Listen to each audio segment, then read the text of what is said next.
kita ginikanan ato gyud i-push atong mga anak nga magdula gyud into physical fitness kay para dili ma-drain ang brain sa bata, di ba? Active sila, then malayo sila sa lain nga bisyo.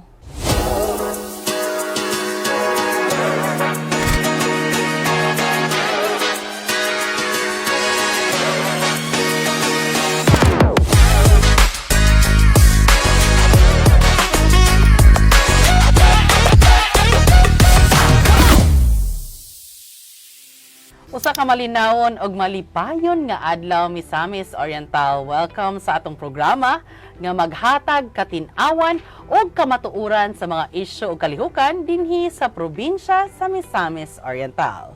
Welcome sa Capitalks.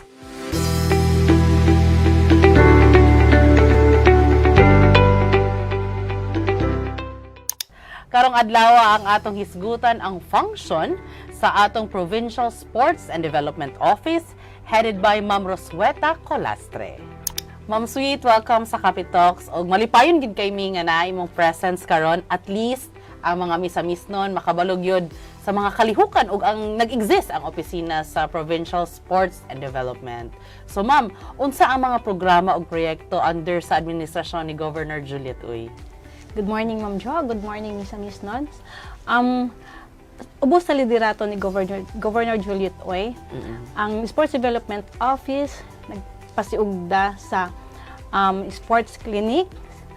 Karong summer na kitay chess clinic from 12 years old down to 8 years old, which is muna siya ang grassroots nato. How about sa mga kabaranggayan, ma'am? Nagkuha ba ta og mga athletes nga kanang makita kanang layo bitaw sa ato sa province, na batay unsay pamaagi ninyo para mailhan ang mga atleta sa mga layo nga barangay diri sa ato sa Misamis Oriental? Pinaagi sa mga SK Federation, kita ga connect sa barangay. Sila ang magmuna sa pagkakaroon, sila usa ang mag-identify kung kinsay ang ayan nga mga grassroots nato nga maka-appeal sa bisan unsa nga sports ni sa probinsya sa Capitol. So katong mga mag-excel mo din to i-introduce sa province. Amo na siya nga tawag nato nga sports clinics, gapangita kita sa atong mga atleta sa lain-laing barangay sa LGU. Unsa ba nga mga sports ang gina-accommodate sa inyong buhatan? Ang gina-accommodate sa Sports Development Office is natay chess, karate-do, taekwondo, sipa takraw, basketball, volleyball, tanan kung unsay angayan nato suportaan dinhi sa atong probinsya, pwede sila makaduol sa atong opisina. Governor Juliet Uy andam motabang og suporta financially kay nagmakita niya nga ang mga bata malikay sa mga daotang bisyo. At least sa ilang pagkabata, matuto na nila ang sports sa ilahang kaugalingon. So, diri sa Miss Or, ma'am, ubay-ubay na ba? Daghan na ba tag natabangan o under sa current administration? Ubay-ubay na gyud. Wala lang gyud siya na pagkuan, pero financial assistance kay daghan ta mga sports nga gaduol sa atoa kay naa sila'y competition sa lain nga lugar, gaduol og hatagan pud sila. Ubay-ubay na pud paya gyud. So makahatag ta og financial assistance, murag ka ng transportation, meal allowance, mga inana. Makahatag ta. Aside ana, ma'am, sa mga eskwelahan ba appeal ba gyapon or na ba involvement gyapon ang atong office ana? Yes, naigaduol nga mga teachers nato. So with DepEd. Pero kana siya is naman po tay LSB, under gid sa DepEd. So, ang amo lang is andam tabang nga ato po din i-refer sa ilaha kung unsay angayan. Kay sa DepEd usually naman ko din ang mga coaches. Sakto, So, mga sila, teachers. so sila ang involved, sila ang nakabalo kinsa nga mga players, mga athletes nga under sa Misamis Oriental. Regarding pod, ma'am, sa karon nga bakasyon mangyod summer nara sa balay ang mga kabatan-unan, unsa may programa or offer sa inyong office para naikalingawan ang atong mga youth? Karon nag-start atong May 28 nag-start atong first day sa atong CHES clinic dinhi sa Provincial Capital CHES area from 12 to 8 years old. Open siya sa tanan. Misa-misnon, Cagayanon, especially ang mga anak sa empleyado sa Kapitolyo. Gina-encourage nako nga please tagai og panahon og tabangan nato ato mga anak, ang mga bata nga nag-edad og 12 paubos maka-apil sila. So unsa na siya kanang tudluan? Tudluan Wala sila. pag idea unsay chess. Wala pa'y idea sa chess. Kabalo na ta nga ato anak murag willing mag-learn. O pwede natay mga coaches nga andam mo So, andam mo Unsa may tudlo sa schedule ila. ana? Every first and fourth Thursday of the month. Twice a month. Tuloy-tuloy na siya. Tuloy-tuloy na. Dili lang na karon nga summer. Basta naay bakante ang inyong bata, pwede siya mo dool sa mga opisina para atong ipa-appeal sa chess. So every first and Fourth Thursday. So of the every month. first and fourth Thursday of the month. Unsa may oras, ma'am? 1 to 5 p.m. So every afternoon Every sa first afternoon. and fourth Thursday of the month, pwede kayo mo moanha diha sa ato ang provincial Chess area. chess area. Sa Capital Park. Ma'am, speaking of sports, ana magitay facility dinhi sa provincial no kana atong sports center. So unsa may plano ni Gov anang pasilidad diha kay dili gyud malimod nga medyo dilapidated na ang uban. So unsa may plano sa inyong buhatan ana? Si Gov, ang plano niya nga karon mag duol-duol na gid nga ma-realize nga ipapaayon niya ang sports center nato, which is karon magamit naman ang atong fitness gym, ang Don Gregorio Pillais Fitness Gym, then napod atong oval, natong tennis court. Actually, napod tay pickleball sulod sa gym. Wow. Na area dito nga na pickleball area. Pwede pod badminton dito. Pwede mo makasuroy para makita ninyo kung sa mga facilities nga pwede na para sa inyo open to public. Doon na lang tay entrance gamay, pero normal magid normal na siya. 20 pesos naman ang entrance. Ana. So, sa atong gym, natay 120, 100 ang students. So, affordable na siya. Anytime, pwede mo whole day dito magamit kung gusto ninyo. So, puhon-puhon. May tabo man, matsada na atong sports center. So naay plano atong Ay, governor sa sports dako kayo center. yung plano sa sports center. Lagi kay diya biya aron maka-accommodate po ta basin pohon kita na pod ang mag-host sa palarong pambansa, Ay, di ba? oo. Kanang, So ambitious kayo. man but at least gusto nato na nga mahitabo. Ma'am, nakita nato na bola no. So ga-provide pod ba og ingon ana ang inyohang office sa mga labi na gyud na ay mga estudyante kana magong basketball kay biskag barangay naagi mo dula ana no. Gahatag batag mga inana sa school or naabay standard ninyo kinsay pwede ninyo hatagan? okay. Tuol ni sa misnon, sa barangay, sa LGU, pwede ta mo dool sa atong opisina, sa sports, gahatag ni og equipments, provision na mo ang bula sa basketball, volleyball with net. So far kana sa karon nga mao man gud atong easy nga mahatag.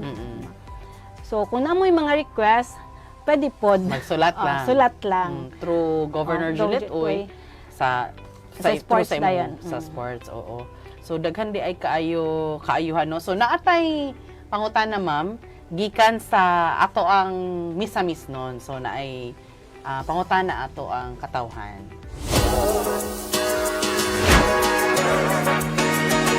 Unsaon nimo pagkubensi ang mga kabatunan nga magdula sa sports karon nga nauso na ang e-games?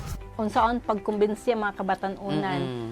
Ako mo convince ko pag-ayo kay ako into sports man pud ko. Correct. Daghan kaayo pwede mabuhat sa mga kabatan-unan nga ma-appeal nila sa ilang lifestyle ang sports. Healthy living, do na e-games karon nga mga panahon, pero ato yung kita ginikanan, ato gyud push atong mga anak nga magdula gyud into physical fitness kay para dili ma-drain ang brain sa bata, di ba? Active sila, then malayo sila sa lain nga bisyo. Mao gyud. Then aside ana no ang mga kabatanunan karon usually obese, bata pa kay sige rag cellphone, galing Kura. kura. So dili gid para sa time nato sa una nga Nga magpatintero ta. Chinese garter inana pero siguro ilang pagtan-aw murag easy access mo gud ang cellphone kay naara. So at least ma-encourage gyapon nato sila nga naay suporta gikan sa gobyerno kung gusto gid ang bata mo tuon og sports. Na ba kay murag experience ma'am nga kanang biskag lisod kaayo natabangan gihapon nato or mga sikat nga athletes gikan sa Misamis Oriental? Oo, natay mga athletics nga Kanang run, dagan man ang athletics. daghan man na sila na yung mga huddles ni ana. So napuntay mga basketball players kay sa nami Misamis sa Oriental. Villanueva sa una si Kabiluna. Mo man na siya ang si Johnny Ubas, athletic. So napuntay mga athletes pod nga nahatagan pod og scholarship ni Gov through okay. IKNB. Nagduol sa atong buhatan kay willing gid ang bata nga mo eskwela. So nahatagan gid siya og privilege. Do normal nga naatay mga documents nga atong Kinahanglan. kay para ipasa nato. Andam si Gov mutabang ana. So i-advise na gyud sila nga balance, 'di ba? Ang pag-eskwela og ang pagdula. og sports dili pwede nga kalimtan lang pod ato pag-eskwela. So naay ikaduha nga pangutana, please play. Unsa ang mga benepisyo sa usa ka youth nga ma-engage sa sports? Ang benepisyo nga mga athletes or ma-engage sa sports, sure ko nga physical gid ta, healthy living ta ana. Ubos ang cholesterol ug sugar. Dili ta higlaron. Kita miski kita dili lang mga bata, kita pod sa atong kaugalingon, kinahanglan gid ta magpasingot permente. So daghan benepisyo ang sports. Aside ana, makatabang pod na siya. Kay pinaagi sa sports, makakuha lagi ta og scholarship, makaeskwela ta, bisag unsa kalisod, basta willing lang ta ug andam nato buhaton, makuha nato ang tanan. And of course kanang imuhang self-discipline kay kung athlete magid kalahi ang Lahi ang disiplina disiplina. sa usa ka Lahi yun. athlete sa iyang pagkaon, sa iyang minathan kay sayo ba na mamata kay naay mga routine exercises unlike sa wala gyud engagement sa fitness, 'di ba? Wala. Para sa ato. Maginahinay na to, ma'am. Hinahinay na ta. So karon nga nakabalo nami nga naday mi makuha nga mga inana, for sure daghan gid kayo ang moduol sa inyong buhatan. Andam pod nimo dawat. O andam pod sila mo dawat. So ma'am, mensahe nimo para sa mga misamis nun. Labi na gyud no katong naa sa hilit nga dapit, katong naa sa lagyo gid kaayo nga biskag sila wala na to sila gipasagdan. Pwede sila mo avail. Unsa imong mensahe sa ila nga gusto ipaabot? Para sa tanan misamis nun nga into sports, pwede ka mo moduol sa mong buhatan sa Sports Development Office. Andami mo dawat kaninyo ug mo suporta. Labaw na si Governor Juliet Uy. Dako gid kay sangatan akong pagpasalamat kaniya kay maski sa unsa karon gahatag siya financial assistance, scholarship, mga equipments tanan mo duol sa among buhatan sa dili man dinagko o sa unsa man gasuporta gid si Gov. Daghan kayong salamat Ma'am Sweet. At least karon natagaan gyud ta og katin-awan nga naay isa ka opisina diri sa ato ang provincial capital nga anda mo tabang sa mga atletang misamis nun. Mga misamis nun, daghan kayong salamat sa pagtutok sa atong programa karong adlaw. Unta naa kamoy nakuha nga pagtulunan gikan sa atong nahisgutan kabahin na sa Provincial Sports and Development Office. At ang iyang sunod nga episode sa atong programa nga maghatag katin-awan sa mga isyu og hisgutanan dinhi sa probinsya.